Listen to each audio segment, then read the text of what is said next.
Welcome to another episode of Hard Lessons with Demel Hannah. I'm your host, Demel Hannah.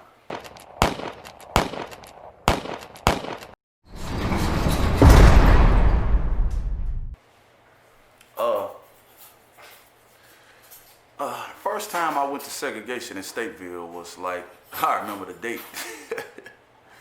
December 15th, 1999. I remember the date because it was a week before my birthday. And I had trouble with staying out of segregation around my birthday. The first 3-4 years, this shit was like a fucking curse. I used to just fucking find myself in segregation the first 3-4 years on my birthday until like 2001. But anyway, oh man, Lieutenant, he fucking cuffed me up, walked me to Seg and shit. So I'm walking to Seg, motherfucker like, damn, Wax, what's up? I'm like, Joe, I'm going to Seg, man, this goofy ass motherfucker. So, man, I went to I house too. I ain't go to F house first. I went to I house. I went to I house on everything. And man, shit. They come, they take your clothes, they give you your jogging suit. So they put me in a cell. He was an old timer. He was an older guy named Rusty. He was slick as hell though. He was smooth as fuck. Man, he was smooth as shit. He was, Joe.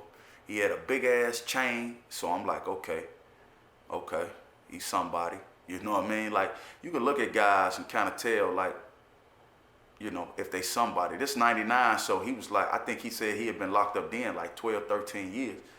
And just really seeing how he you know, he had a glow about him. Even after 12, 13 years, he still had a glow about him. When he smiled, he had a glow about him. The chain, he had a glow about him. The way he moved, he had a glow about him. I remember that shit.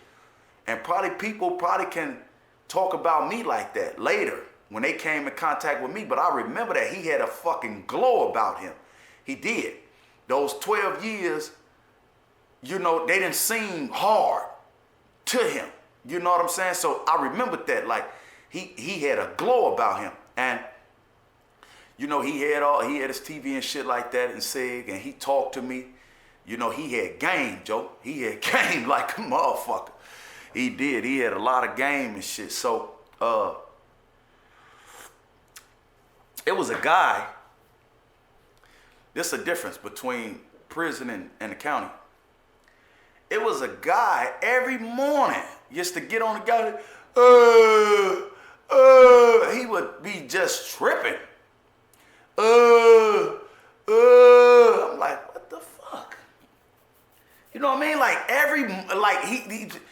Like he had a schedule.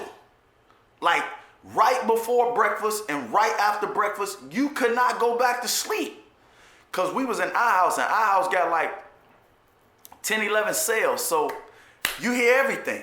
And he would just be like, you know, like, what the fuck?